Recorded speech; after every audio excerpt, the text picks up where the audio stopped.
Estamos aqui hoje com o Dr. Antônio Visconti, procurador de justiça aposentado e assessor especial da presidência da Associação Paulista do Ministério Público, gestão atual, 2013-2014.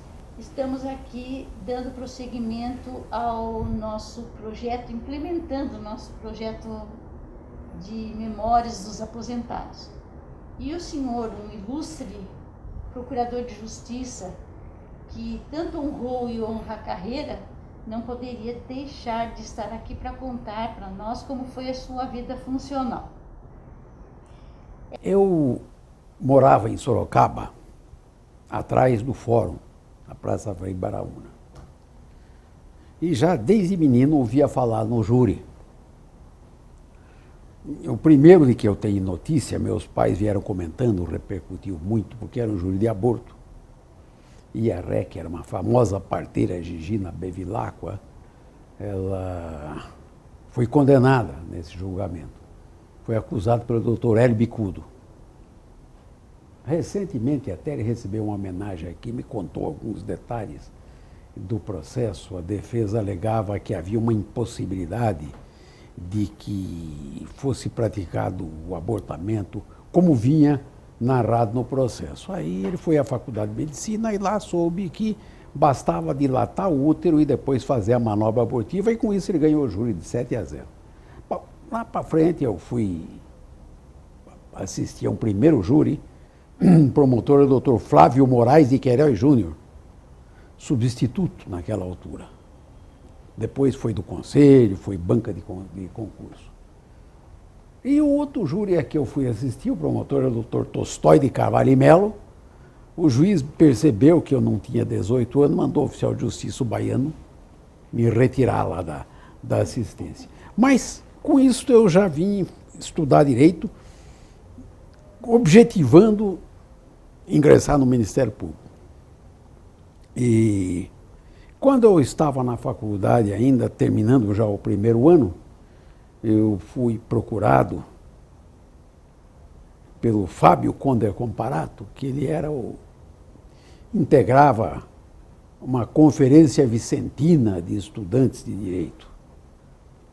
E me convidou para participar, que ele me via sempre na igreja, e me convidou para participar daquele movimento, e ali eu conheci o secretário da conferência, que era o futuro procurador-geral Paulo Salvador Frontini. E ele começou a me orientar. Sim. Ele já era estagiário do Ministério Público, naquela altura ele já ia indo para o 5º ano. Era estagiário. E quando eu cheguei ao 3º ano da faculdade, ele me apresentou então ao doutor Alceu Arruda. E eu fui lá estagiar extraoficialmente. Porque o procurador-geral, o doutor Werner Rodrigues Nogueira, ele não gostava daquele sistema de estágio. Enfim, ele não abriu editais para inscrição do estágio, então fui lá estagiar extraoficialmente com o doutor Alceu Arruda, que alguns anos depois seria o presidente da associação. E lá fiquei, no ano de 1960. Terminado esse ano, ele me levou ao doutor Rui Junqueira de Freitas Camargo, que era o 4º curador de massas falidas. E com o doutor Rui eu fiquei um mês, porque logo ele foi convocado para a Procuradoria de Justiça. E o doutor Rui havia conseguido com o tribunal, acho que a única promotoria que tinha uma estrutura de secretaria com funcionário do tribunal, por sinal que excelentes funcionários, e que então fazia o controle dos processos, o andamento dos processos, e serviço de datilografia, que não existia no Ministério Público. Naquela altura, lá estava o doutor Rui Junqueira, que logo saiu, o doutor Neto Armando, na primeira curadoria, que também era um promotor de muito prestígio, tinha saído o doutor Hélio Tony Coelho, tinha ido, parece-me, para Piracicaba, e lá estava o doutor Carlos Ubaldino Bueno de Abreu. E na 3ª curadoria estava o doutor Durval Sintra Carneiro, que faleceu recentemente. Na 4ª era o doutor Rui Junqueira, que daí veio para a Procuradoria e foi designado para lá um substituto, Benedito José Barreto Fonseca, irmão do desembargador Zé Geraldo Barreto Fonseca, foi reitor da PUCamp, da Pontifícia Universidade Católica de Campinas. Hoje ele advoga em Brasília.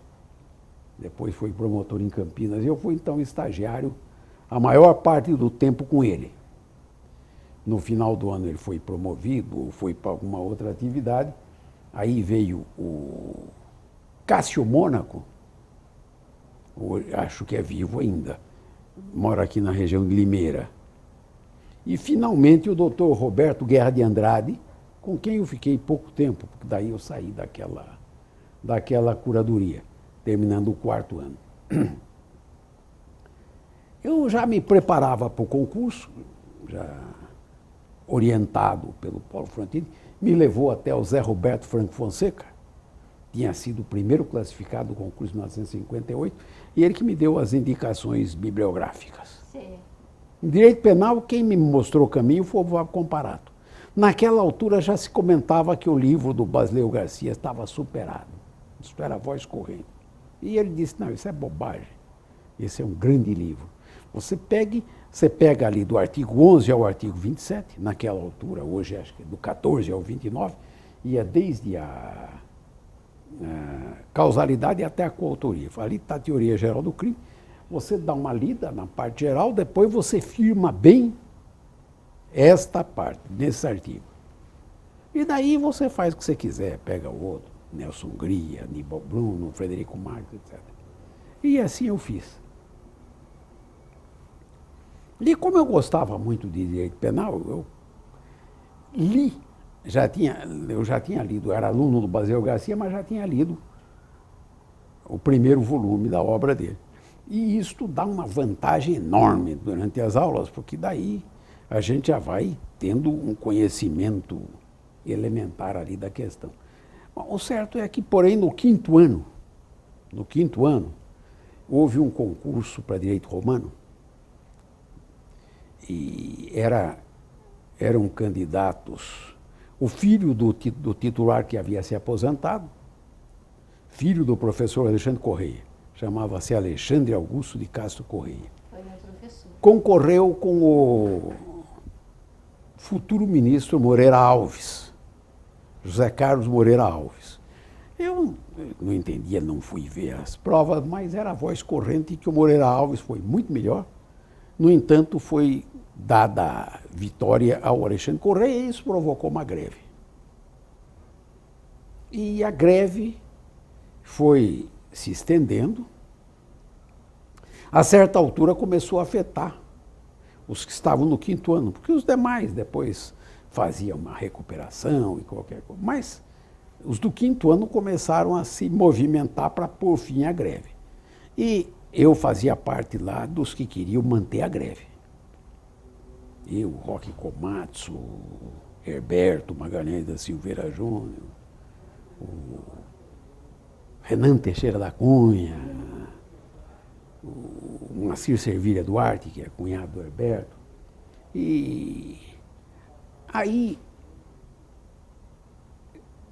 para chamar a atenção, o problema veio o secretário-geral da ONU, o Tante. Nesse dia a gente fez a tomada da faculdade. Foi a primeira. 33 se comprometeram por escrito na véspera a tomar a faculdade, no dia seguinte foram 16. Mas mesmo assim, foi feito um acordo que não iria haver a tomada, mas, enfim, não se... Era para ser feito lá um pronunciamento dos estudantes, o diretor, que era o professor Gami Silva, depois ministro da Justiça, de não saudosa memória, foi o ministro do ato número 5, e então, ali na hora se resolveu tomar a faculdade.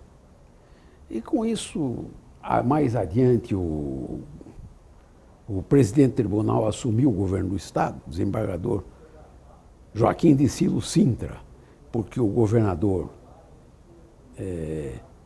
era o Carvalho Pinto, e por qualquer razão se afastou, e ele, o vice-governador, não podia assumir, porque disputava a eleição para deputado, assumiu o governador Ciro Cintra, que anulou então o concurso. Mais adiante, o Supremo restabeleceu a validade do concurso e acabou ficando na cátedra o Alexandre Augusto de Castro Correia. Também lecionava em Sorocaba.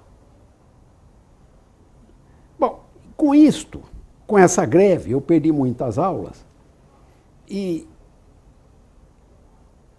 aí foi feito um acerto. Aqueles que tinham um certo grau de frequência podiam fazer o exame que se chamava exame vago. Era um intermediário.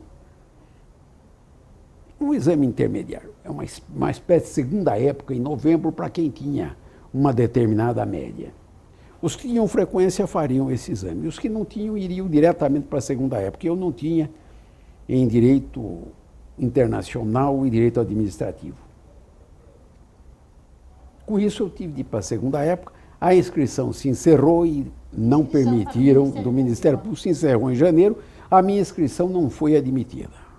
Eu já enfrentei de saída o formalismo do Ministério Público. Porque quando foi realizada a prova, eu já estava formado. Mas a regra era que tinha de estar com o curso concluído no final da inscrição. Com isso, eu tive de esperar mais um ano.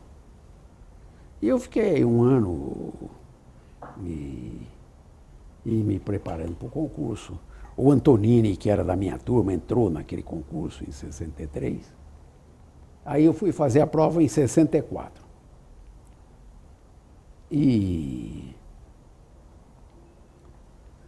a minha prova oral foi marcada para o dia 1º de abril de 1964, quando estava se processando a queda do presidente João Goulart. E o doutor Quintanilha Ribeiro, que era da banca, disse que não haveria, em razão da situação do país, não haveria arguição de direito constitucional.